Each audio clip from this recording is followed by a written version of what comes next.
Binsun TV, saluran dakwah Samarinda.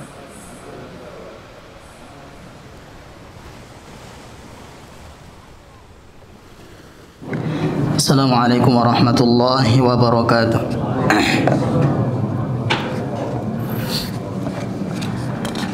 Alhamdulillah rabbil alamin. Assalatu wassalamu ala Rasulillah wa ala alihi wa ashabihi wa man tabi'ahum bi ihsanin ila yaumiddin. Ya ayyuhalladzina amanu taqullaha haqqa tuqatih wa la tamutunna illa wa antum muslimun. Amma ba'd.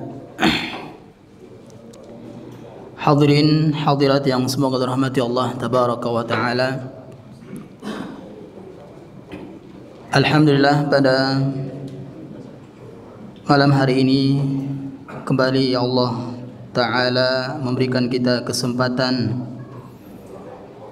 memberikan kita taufik untuk selalu mensyukuri nikmatnya. Di antara cara kita bersyukur atas nikmat Allah Subhanahu wa Ta'ala adalah dengan menggunakannya untuk beribadah kepada Allah Subhanahu wa Ta'ala. Dan apa yang sedang kita lakukan pada malam hari ini dari majelis ilmu termasuk doa ibadah. Termasuk doa ibadah, yaitu kita datang ke sini mengharap ridha Allah Subhanahu wa Ta'ala. Dan itu adalah doa ibadah kepada Allah Subhanahu wa Ta'ala. Para jemaah yang semoga dirahmati Allah, kembali kita akan melanjutkan pengenalan dari sifat-sifat Nabi sallallahu alaihi wasallam.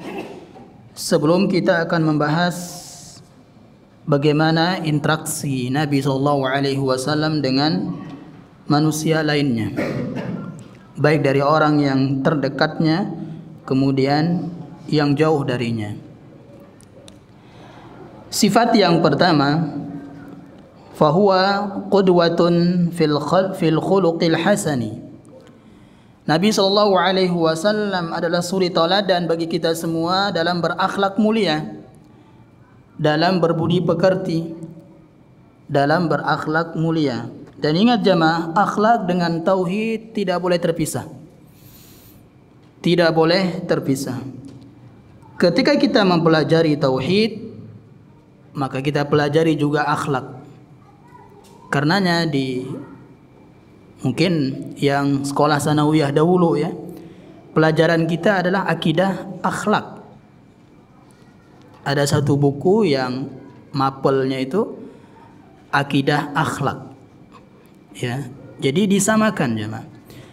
Dan ini juga hadis Nabi sallallahu alaihi wasallam, la yu'minu ahadukum. Hadis Nabi sallallahu alaihi wasallam yang paling baik, yang paling sempurna imannya, tauhidnya, akidahnya, ahsanuhum khuluqa. Orang yang paling baik akhlaknya. Allah Subhanahu wa Ta'ala telah merekomendasi bahwasanya Nabi sallallahu alaihi wasallam berada dalam akhlak yang agung, akhlak yang tertinggi jemaah. Nabi sallallahu alaihi wasallam, bahkan sebelum Nabi sallallahu alaihi wasallam diutus, Nabi telah diberikan akhlak mulia oleh Allah Subhanahu wa Ta'ala. Itu di antara bekal Nabi untuk berdakwah nantinya ketika dia diberikan risalah atau kenabian. Makanya ketika Nabi sallallahu alaihi wasallam mengumpulkan orang-orang musyrik, mengatakan, "Wahai orang-orang musyrikun, sini kumpul dulu." Ya, wahai orang Arab, kumpul sini. Mereka kumpul. Karena yang manggil adalah Nabi sallallahu alaihi wasallam yang sudah terkenal berakhlak mulia jemaah. Dan berkata, "Kalau seandainya saya akan memberitahukan sebuah kejadian, akankah kalian percaya?" Maka mereka mengatakan tentu. Ya, karena Nabi sallallahu alaihi wasallam telah dikenal memiliki akhlak yang terpercaya. yang tidak pernah dusta. Nabi kita Muhammad sallallahu alaihi wasallam, ya. Namun ketika Nabi sallallahu alaihi wasallam memberitahukan mereka bahwasanya saya diutus oleh Allah Subhanahu wa taala, namun mereka tidak percaya. Tadi mengatakan tentu kami akan percaya, tapi ketika mereka didakwahi untuk mentauhidkan Allah Subhanahu wa taala tidak percaya. Walaupun mereka tidak percaya jemaah, di sisi itu aja jemaah, di dakwah Nabi SAW yaitu tauhid, itu aja mereka nggak percaya. Tapi masalah harta, mereka masih menitipkan harta mereka di Nabi SAW, saking amanahnya. Walaupun mereka benci dakwah Nabi SAW, tapi mereka titipkan harta mereka ke Nabi SAW. Makanya Nabi SAW sebelum berhijrah ke Madinah memerintahkan Ali bin Abi Thalib kan untuk tidur di situ, kemudian diberitahukan terlebih dahulu, besok kembalikan titipan ini ke orang-orang musyrik. Ya. Berkata kepada Ali radhiyallahu anhu seperti itu. Ini menunjukkan bagaimana akhlak Nabi sallallahu alaihi wasallam yang sangat luar biasa jemaah. Dan ini juga bekal kita berdakwah di masyarakat, di tetangga kita, akhlak mulia. Ya. Nah, begitu juga jemaah ketika kita misalnya tetangga kita tahlilan, kita nggak hadir, tentu kita nggak hadir. Ya, itu bukan akhlak mulia kita hadir jemaah. Ya. Bagaimana cara menutup itu agar mereka tidak benci dengan kita? Kita berakhlak mulia setelah itu, ya. Atau sebelum ada tahlilan, ya, kita sudah dikenal berakhlak mulia. Ya, sering sapa mereka, negur mereka. Nah, maka ketika kita diundang untuk tahlilan, diundang ini bid'ah misalnya, maka mereka akan faham jemaah. Ya, mereka akan faham. Nah, jadi kantornya dengan kantor kita, bekal kita adalah akhlak tadinya. Kita lihat bagaimana akhlak Nabi sallallahu alaihi wasallam, fakana khuluquhul Qur'ana. Akhlak Nabi sallallahu alaihi wasallam adalah Al-Qur'an. Semua akhlak yang diberitakan di Al-Qur'an itu adalah akhlak Nabi sallallahu alaihi wasallam. Ya, akhlak beliau kepada Allah, ya, kepada para rasul yang lainnya, kepada para sahabatnya, dan kepada yang lainnya. Yarda li ridahu. Bagaimana akhlak dalam Al-Quran itu diantaranya? Rasulullah SAW ridho, suka dengan apa yang disukai Allah, yang disebutkan dalam Al-Quran. Suka kepada orang-orang yang beriman, ya, mencintai orang-orang yang beriman. Wa yaghdabu li ghadabihi. Kemudian Nabi SAW membenci apa yang dibenci oleh Allah Subhanahu wa taala dalam Al-Qur'an. Nah. Dan cara kita mendapat ridho Allah jemaah, ya, ridho Allah adalah tentu di ayat surah At-Taubah ayat 100. Surah At-Taubah ayat 100 ini jemaah, kalau kita ditanya bagaimana sih cara beragamamu, suruh baca itu. At-Taubah ayat 100. Seperti itulah cara beragama kita, kami. Ya. Siapa sih yang kamu ikuti dalam berislam ini? Surah At-Taubah ayat 100. Suruh baca itu. Nah.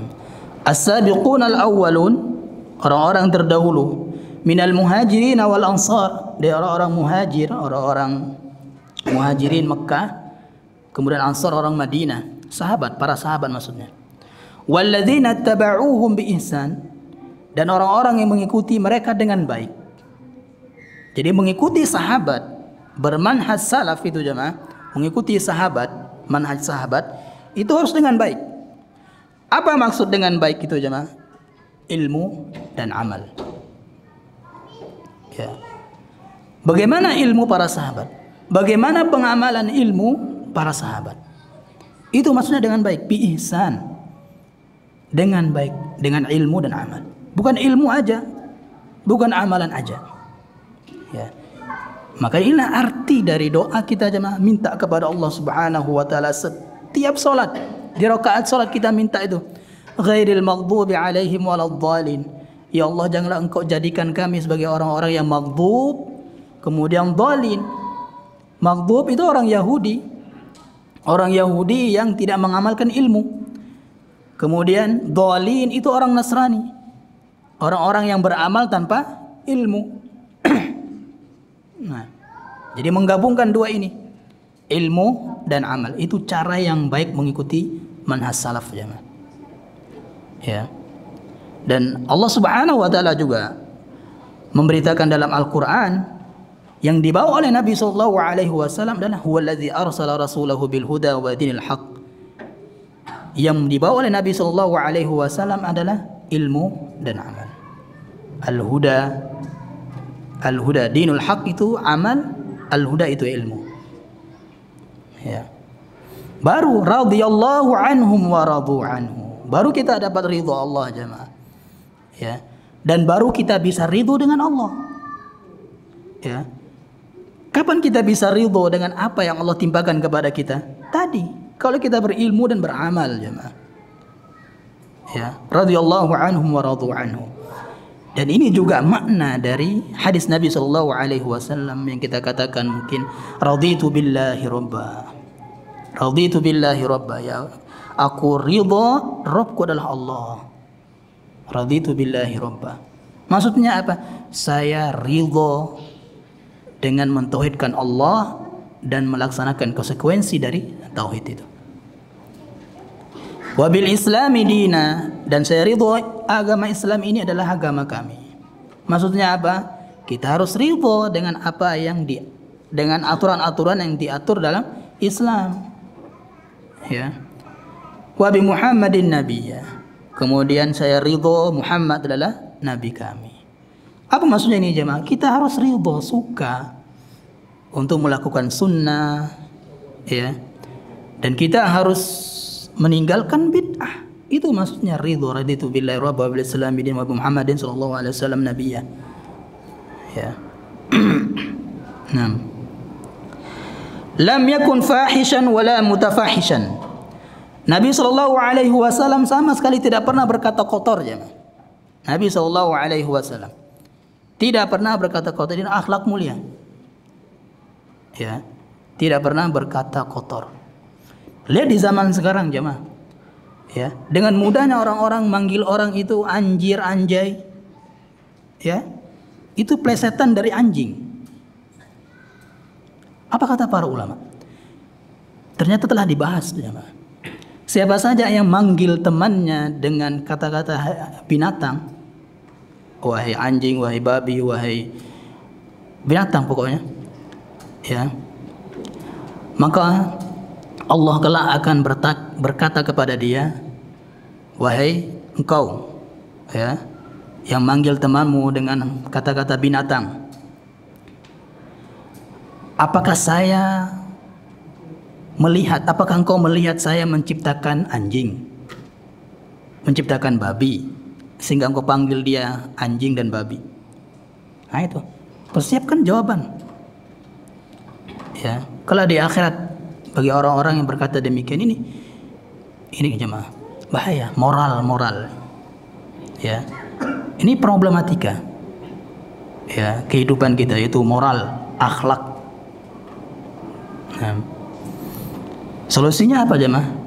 Tauhid, ya, mentauhidkan Allah Subhanahu wa taala, baru mereka akan tersadar, ya. Dan itu sudah ada dalam Al-Quran. Kita lihat kaum Madian, itu problemnya di mana jemaah? Perekonomian. Kaum Madian dalam Al-Quran, ya, nabi mereka itu mendakwahkan tauhid, itu solusinya. Kaum Lut, ya, problematikanya mereka apa? Moral, akhlak, ya, mereka suka dengan mereka homo, ya, moral. Apa yang didakwahkan oleh Nabi Lut alaihissalam? Tauhid, ya, mentauhidkan Allah Subhanahu wa taala. dan masih banyak lagi.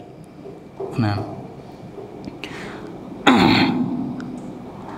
wala sakhaban fil aswaq, dan Nabi SAW tidak pernah berteriak-teriak di pasar, ya, berteriak-teriak di pasar enggak pernah. Nabi SAW itu teriak-teriak bersuara keras ya di pasar. Wala yajzi bisayyi'ati sayyi'ah, dan Nabi SAW tidak pernah membalas keburukan itu dengan keburukan yang sama, ya, enggak pernah. Walakin ya'fu wa yasfahu, akan tetapi Nabi SAW selalu memaafkannya. Jadi ini dicontohkan oleh para ulama kita, jemaah. Ketika Syekh bin Baz, jangan jauh-jauh ya, Syekh bin Baz rahimahullah ta'ala, ketika ada orang yang mengaku, wahai Syekh, saya minta maaf Syekh, saya telah menggibah engkau. Apa kata Syekh menjawab? Sebelum engkau gibahi saya sudah maafkan. Itu kata Syekh, Masya Allah, ya, pemaaf, sebagaimana akhlak Nabi SAW, ya, dan memaafkan orang yang salah, ya, ketika di dunia itu lebih utama daripada mengambil mengambil pahala mereka nanti di akhirat, ya, karena termasuk sifat bertakwa, sifat orang-orang bertakwa, ya. Sedangkan orang-orang yang bertakwa itu luar biasa pahalanya, lebih dari itu, ya. Jadi sekali lagi, memaafkan manusia di dunia itu lebih baik, lebih utama daripada kelak kita ambil pahala mereka di akhirat, karena termasuk sifat takwa kepada Allah Subhanahu wa taala. Ini disebutkan dalam surah Ali Imran, ya. Sekarang kita lihat cerita Sofiyah. Bagaimana gambaran akhlak Nabi SAW, istri Nabi SAW. Dari sini pelajaran jemaah, bahwasanya istri itu adalah benteng akhlak suami. Ya, yang paling tahu akhlak suami adalah istri, jemaah, istri kita. Makanya sungguh bahagia orang-orang yang memiliki istri yang salihah. Kalau nggak salihah, istri itu diceritakan akhlak buruknya suaminya ke orang lain. Woi, suami saya gini, ya. Kalau nggak solehah, maka itulah pentingnya ketika sebelum nikah itu, jemaah, fazfar bizati din taribat yadak, kata Nabi SAW. Pilihlah wanita yang agama, yang berilmu dan mengamalkan ilmunya, ya, maka engkau akan bahagia. Karena benteng akhlak suami itu adalah istri kita, dia yang paling tahu, ya. Mungkin di luar kita Masya Allah dengan manusia, tapi di dalam, wow, ya. Nah, itu yang tahu siapa? Istri kita. Nah, makanya jangan sampai istri kita itu ember, ya, cerita kemana-mana keadaan di dalam, nggak boleh keluar pintu, jamaah. Keadaan di dalam tuh, percekcokan itu nggak boleh, apalagi dimasukkan TV. Ya, nggak boleh keluar. Orang tua pun nggak boleh ke orang tua sendiri, ya, apalagi orang lain. Nah, kita lihat an Safiyah binti Huyai, dari Safiyah radhiyallahu anha, istri Nabi SAW. Qalat, dia berkata, ma ra'aitu ahadan ahsana khuluqan min Rasulullah sallallahu alaihi wasallam. Saya tidak pernah melihat seorang pun yang paling baik akhlaknya dari Nabi sallallahu alaihi wasallam. Ya. Jadi Sofiyah radhiyallahu anha sebagai istri Nabi sallallahu alaihi wasallam yang tahu, ya, bagaimana akhlak Nabi di dalam rumahnya. Ya. Dan dia mengatakan, saya enggak pernah melihat seorang pun, ya, seorang pun sebelum ia masuk Islam misalnya, ya, yang paling baik akhlaknya dari Nabi sallallahu alaihi wasallam. Wa qala Anas radhiyallahu anhu, dan Anas bin Malik radhiyallahu anhu itu bukan budak, ya, bukan budak. Dahulu jemaah, Nabi sallallahu alaihi wasallam ketika nyampe ke Madinah, Dan para sahabat Ansor tuh, orang-orang Madinah itu ingin memberikan sesuatu yang terbaik ke Nabi Shallallahu Alaihi Wasallam. Ya. Dan ibunya Anas tidak memiliki sesuatu untuk dikasih ke Nabi Shallallahu Alaihi Wasallam dan berkata kepada Nabi Shallallahu Alaihi Wasallam, wahai Nabi, ini yang saya punya, anak saya ini. Ya, jadikanlah ia sebagai orang yang membantu engkau, wahai Nabi Shallallahu Alaihi Wasallam. Ya, makanya ini sebagai pembantu tapi bukan budak. Ya, ia mengambilkan air wudhu misalnya, tapi bukan budak. Ya, dia merdeka. Dia berkata, wallahi, demi Allah, sampai dia bersumpah, laqad qadimtuhu tis'a sinin. Saya telah membantu Nabi SAW 9 tahun. Ya, 9 tahun. Ma alimtuhu qala li syai'in sana'tuhu. Saya tidak pernah mengetahui Nabi SAW berkata terhadap apa yang saya lakukan. Lima fa'alta kadza wa kadza. Kenapa engkau lakukan ini, engkau lakukan ini? Ya. Misalnya ketika Anas bin Malik melakukan sesuatu yang salah, Nabi SAW nggak mengatakan kenapa engkau lakukan ini, tapi dinasihati gitu aja. Ya. Kemudian auli syai'in taraktuhu, atau sesuatu yang saya tinggalkan. Halla fa'alta kadza wa kadza? Halla fa'alta kadza wa kadza? Kenapa engkau tidak melakukan apa yang saya perintahkan? Ya, Nabi enggak berkata demikian, jemaah. Beda dengan kita sebagai orang tua di zaman sekarang. Anak kita enggak patuh misalnya, kenapa? Nah, kita banyak kenapa. Tidak dengan Nabi Sallallahu Alaihi Wasallam. Nah, ini ya akhlak Nabi Sallallahu Alaihi Wasallam.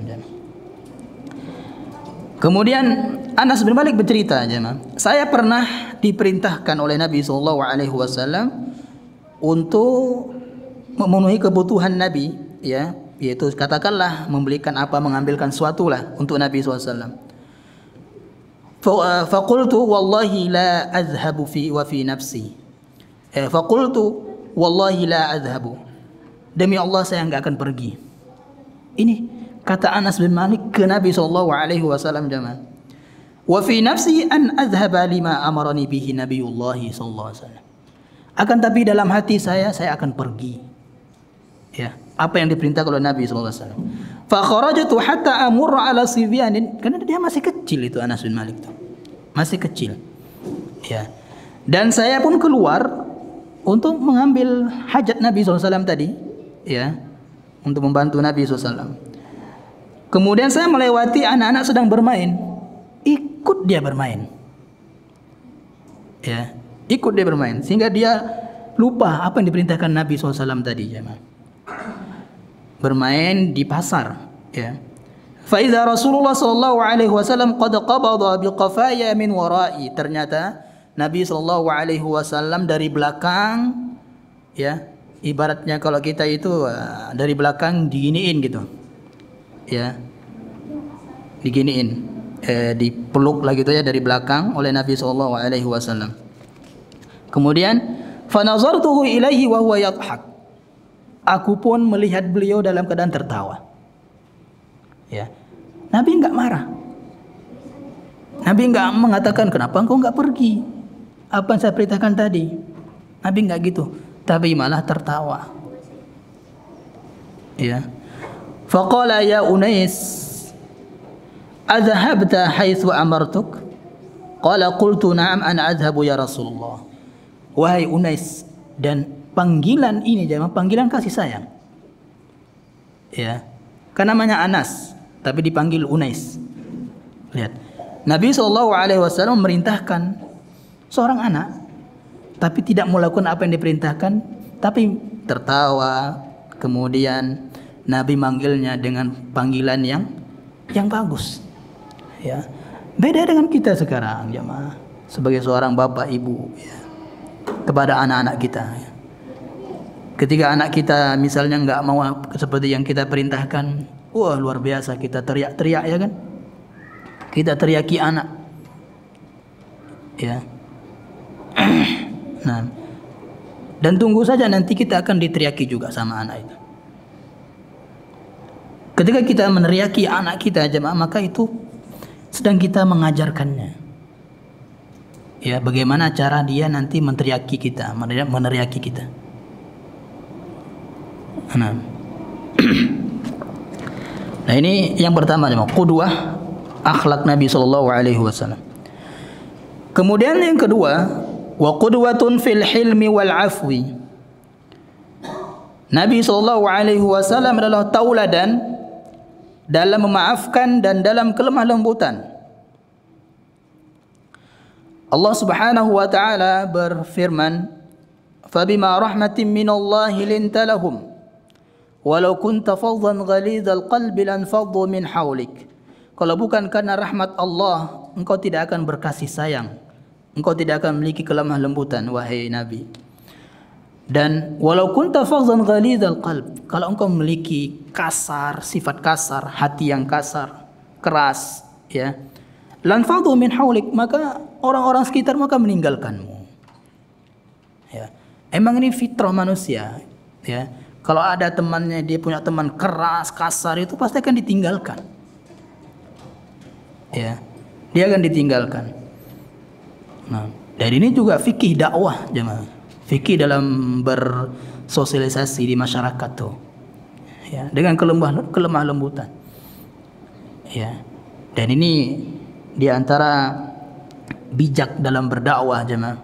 Hikmah dalam berdakwah itu bijak dalam berdakwah. Ya, dakwahi mereka dengan kelemah lembutan. Ya. Dan kelemah lembutannya harus dibangun di atas ilmu. Ya, di atas ilmu. Nah, bukan nanti ikut nimbrung bid'ah itu kelemah lembutan, enggak, itu bukan di atas ilmu. Ya, seperti para dai-dai yang kita kenal yang keluar 3 hari dan seterusnya itu. Wa an Anas bin Malik radhiyallahu anhu, dari Anas bin Malik lagi, jemaah. Radhiyallahu anhu, dia berkata, "Kuntu amshi ma'an Nabi sallallahu alaihi wasallam." Saya berjalan bersama Nabi sallallahu alaihi wasallam. Wa alaihi burdun najrani ghalizul hasyiyah. Dan dia punya selendang, katakanlah baju, ya, yang punya kerah, baju berkerah. Fa adrakahu a'rabiyun. Kemudian ada orang Arab Badui. Orang Arab Badui kan keras, orangnya keras. Ya. Orang-orang pedalaman, orang kampungan. Orang tinggal di kampung jauh dari kota. Itu wataknya keras, ya. Orang-orang jauh dari kota itu. Makanya mendakwahi orang kota itu lebih mudah daripada mendakwahi orang-orang kampung. Ya. Orang kota itu mereka sudah modern. Ya, sudah mikir, ya. Memikir modern. Kalau orang kampung enggak. Nah. Dan ini yang didakwahi oleh Nabi SAW di Mekah tuh. Ya, mereka orang-orang yang keras. Kemudian fajabadahu jazbatan syadidatan. Ketika Arab Badui ini menemui Nabi SAW, maka baju Nabi tadi yang punya kerah tadi itu ditarik, ya, katakanlah seperti inilah, ya, seperti orang mau kelahi gitu. Hatta nazartu ila safhati atiqin Nabi sallallahu alaihi wasallam qad asarat bi hasyiatur rida. Ya, sampai koyak itu. Kata Anas bin Malik, saya melihat baju Nabi itu ditarik keras, ya, keras. Ditarik oleh saudara Arab Badui itu. Arab Badui kan orangnya kuat-kuat. Ya, karena sering jalan gitu. Kuat, ya, sering naik-naik lembah, ya. Nah, kemudian dengan keras, ya, sampai koyak tuh kerah baju Nabi SAW min syiddati jazbatihi, karena saking keras tarikannya. Tsumma qala, apa kata Nabi? Ya, Nabi hanya berkata demikian, jemaah. Murli min malillahi alladzi indak. Kemudian Arab Badui ini berkata sambil megang gini, ya, berkata, wahai, dia nggak pernah mengatakan Rasulullah Arab Badui itu, jemaah. Ya, dia akan mengatakan ya Muhammad. Nah, itu saking kerasnya dia Arab Badui itu. Ya. Kalau yang mengatakan ya Rasulullah itu orang berarti dia sudah kenal Nabi lama. Ya, seperti para sahabat, ya Rasulullah, ya Nabi. Ya. Kalau dia mereka enggak, ya Muhammad katanya. Ya. Kemudian dia berkata, murli min malillahi alladzi indak.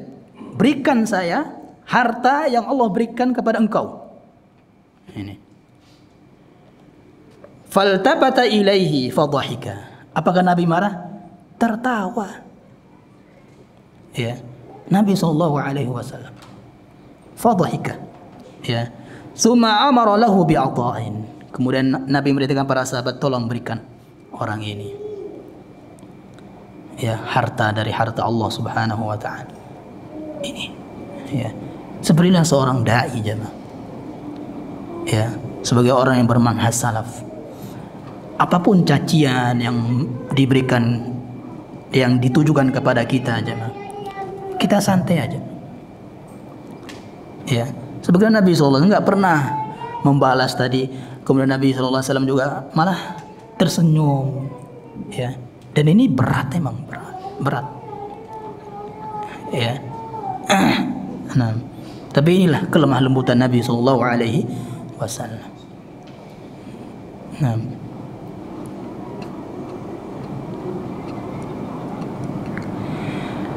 sampai ada yang mengatakan jemaah, ketika Ustaz Syafiq hafizallahu taala datang ke Balikpapan ke mana, ke laut ya kan, untuk dakwah ke Rik-Rik tuh. Kemudian ada seorang yang berkata panitianya, ketika saya bersama Ustaz Syafiq terasa Islam itu indah. Ya, karena akhlak beliau jemaah. Akhlak beliau hafizallahu taala. Ya. Karena emang jurusannya dakwah. Beliau doktor dakwah. Jadi faham bagaimana mendakwahi orang tuh. Faham. Ya. Makanya yang sering tersebar pamflet-pamfletnya itu kan masalah keluarga ya kan, masalah ini. Itu orang-orang nggak paham, mentahzir ya. Ini dakwah keluarga terus, kapan tauhidnya? Katanya. Beliau lebih paham. Ya. Dan coba lihat YouTube-nya beliau itu. Tauhid ada. Ada. Ya. Tapi yang disebarluaskan itu adalah pamflet-pamflet keluarga, masalah keluarga. Apakah nanti nggak disisipkan tauhid? Disisipkan tauhid. Itu cara dakwah aja. Ya. Jadi nggak harus plek kitabut tauhid, nggak harus. Apalagi di masyarakat awam. Ya. Dan salah emang cara ngajar masyarakat awam tauhid itu membaca perkata, ya, per kalimat ke orang awam, nggak paham mereka. Ya. Jadi kita masukkan lewat pintu lain jemaah tauhid itu. Ya.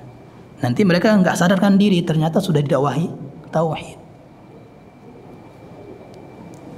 Nah, dan beliau lebih paham ya cara fikih dakwah itu, dan perlu emang fikih dakwah itu jemaah.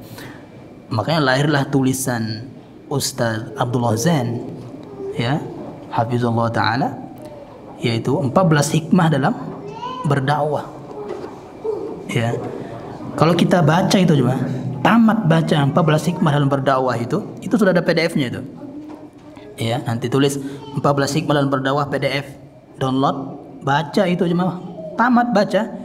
Insya Allah yang tadinya kita sering bidah-bidahkan orang, ya seperti orang semangat 45 lah ya, baru kenal dakwah ini sedikit bid'ah, dikit-dikit syirik, dikit. Kalau kita baca itu, lega kita cuma bermasyarakat. Ya, 14 hikmah dalam berdakwah itu. Nah, itu ada rekamannya, rekaman daurahnya itu ada. Nah, dan itu bagus. Dan kita dahulu emang di STDI itu diajarkan emang ada matkul ya, mata kuliah fikih dakwah. Ya, mata kuliah fikih dakwah. Nah, dan saya juga merasakan sendiri jemaah. Sebelum saya mempelajari fikih dakwah di STDI, kan saya pernah ke pondok-pondok lain ya, nggak saya sebut pondoknya, pondok lain. Itu ketika saya pulang itu dikit-dikit haram. Iya. Saya pernah ditanya tentang rokok. habis sholat sunnah di masjid, saya ditanya apa hukum rokok. Langsung bilang haram. Ini dalilnya ini Al-Quran. Apa kata dia? Apa itu Al-Quran? Sampai bilang gitu aja, man. Karena salah cara menjawab. Ya, salah cara menjawab. Sampai dia mengatakan, wahai, kamu nggak boleh ngisi kajian di masjid ini. Sampai segitunya. Karena salah cara dakwah. Ya, karena semangat 45. Baru kenal salafi ya kan, masya Allah. Dikit-dikit tendang sana, sama seperti orang yang baru lulus pencak silat ya kan.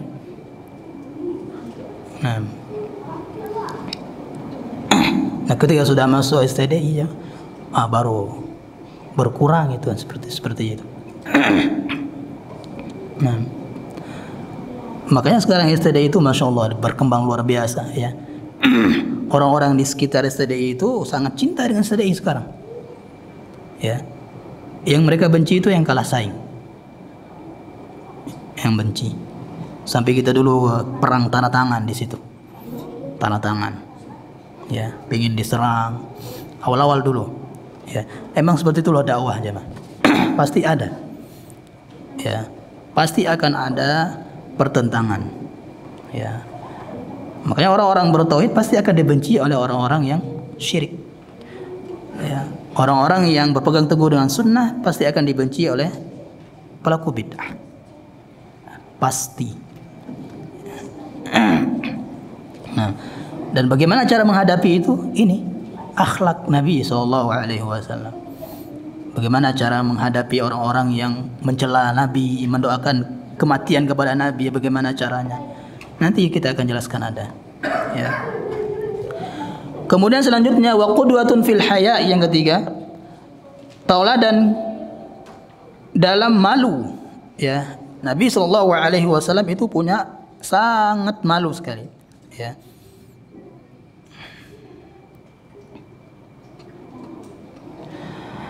Dari sahabat Abu Sa'id Al-Khudri radhiyallahu anhu qala, kana Nabi sallallahu alaihi wasallam ashad hayaan min uzara'i fi khidriha. Nabi sallallahu alaihi wasallam sangat pemalu. Ya, lebih pemalu dari wanita pingitan, gadis pingitan. Ya, yang enggak pernah keluar misalnya, keluar rumah. Ya.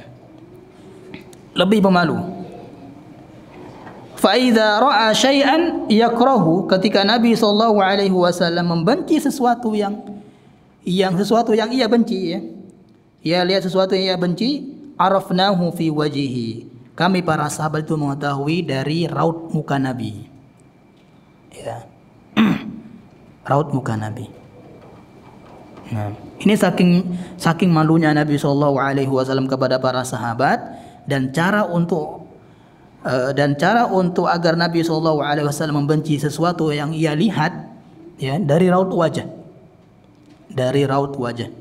ya. Dan para sahabat tahu ya, seperti Aisyah radhiyallahu anha juga bercerita ketika Nabi SAW ingin masuk rumah, ternyata ada gorden lah kita katakan ya, gorden yang bergambar raut wajah Nabi juga berubah pada saat itu karena ada sesuatu yang ia benci. Ya, kemudian disuruh untuk menukarnya atau memberikan lagi ke orang beri hadiah tadi. Ya. Yang keempat, qudwatun fi syafaqati war rahmah. Nabi sallallahu alaihi wasallam suri tauladan dalam syafaqah dan rahmah. Ini sama artinya, yaitu berkasih sayang. Ya. Wa ma arsalnaka illa rahmatan lil alamin. Allah Ta'ala berfirman, dan tidaklah kami mengutus engkau kecuali sebagai rahmat ya, untuk berkasih sayang kepada al-alamin ya, manusia, alam semesta ini.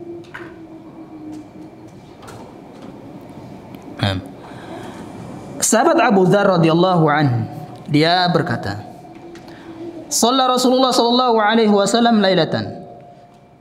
Nabi sallallahu alaihi wasallam pernah salat di suatu malam. Faqara'a bi ayatin hatta asbaha yarka' biha wa yasjudu biha. Nabi SAW salat malam ini ya, salat malam, salat qiyamul lail. Membaca ayat ya sampai pagi dia baca ayat ini jemaah. Surah Al-Maidah ayat 118. In tu'azibuhum fa innahum ibaduk. Ya.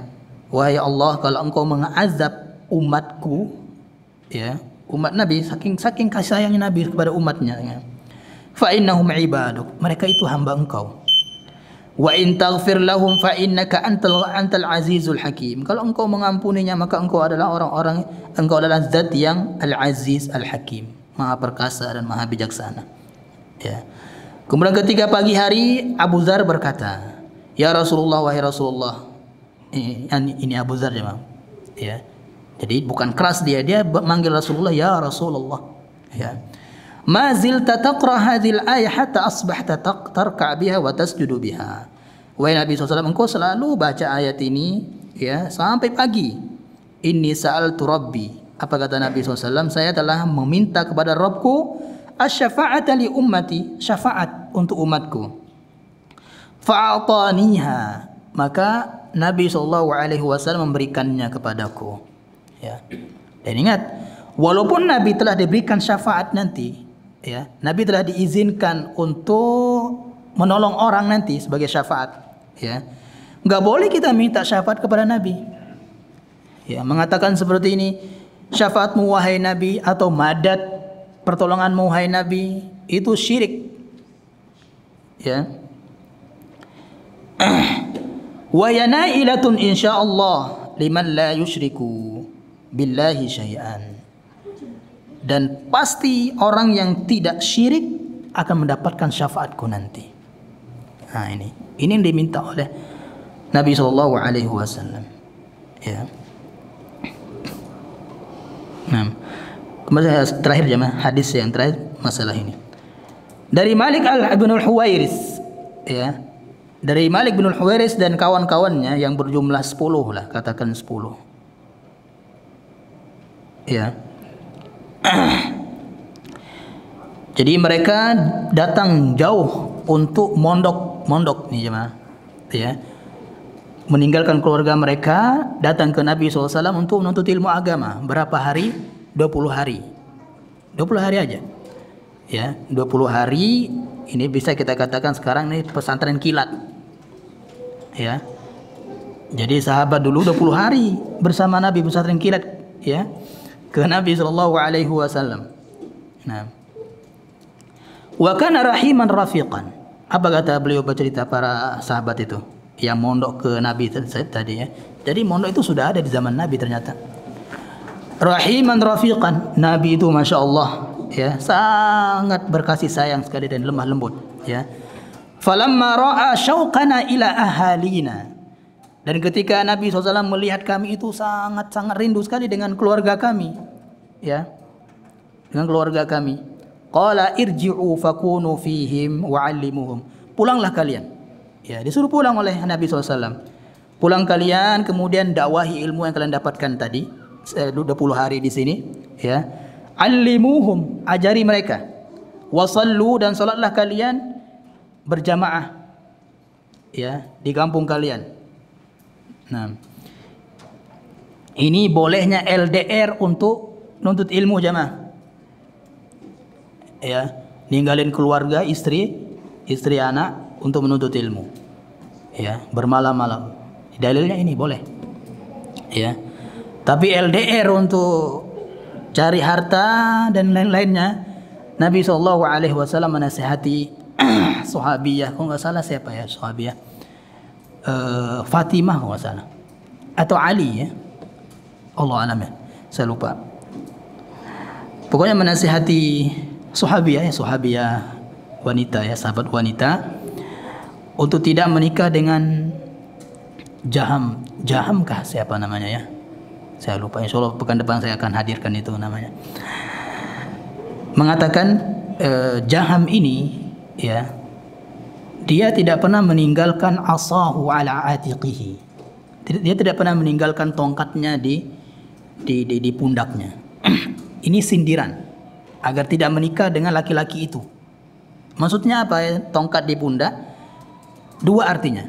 Yang pertama dia sering mukul wanita, sering mukul orang. Nanti kasihan engkau kalau menikah dengan dia, engkau akan dipukul-pukul. Ya. Yang kedua artinya dia sering safar. Sering safar. Ya, LDR. Ya, sering safar. Ini mungkin istri-istri tentara, polisi itu kan. Tentara lah yang sering safar. Ya, ditinggal beberapa tahun-tahunan ya kan. Dan Nabi SAW menasihati wanita untuk tidak menikahi laki-laki yang sering safar. Ya. Nah, boleh nggak? Boleh. Tapi dinasihati oleh Nabi SAW. Bukan berarti nggak boleh. Hanya sekedar anjuran saja, bukan wajib. Ya, anjuran saja.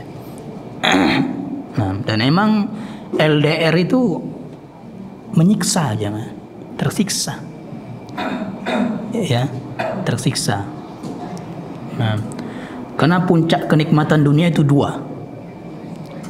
Ya, puncak kenikmatan dunia itu dua, jemaah. Yang pertama kenikmatan badan itu dengan menikah. Puncak kenikmatan tubuh badan kita ini dengan menikah. Yang kedua, puncak kenikmatan akal kita dengan ilmu agama. Ya. Nah, siapa saja yang memiliki dua nikmat ini, nikah dan punya ilmu agama, maka dia telah mendapati puncak kenikmatan dunia. Ya. Ini perkataan Imam Ibnul Jauzi rahimahullah taala. Allah a'lam bishawab. Insyaallah kita akan lanjut di pertemuan berikutnya, masih mengenal sifat-sifat Nabi sallallahu alaihi wasallam. Subhanallah bihamdik, asyhadu an la ilaha illa anta, astaghfiruka wa atubu ilaik. Assalamualaikum warahmatullahi wabarakatuh.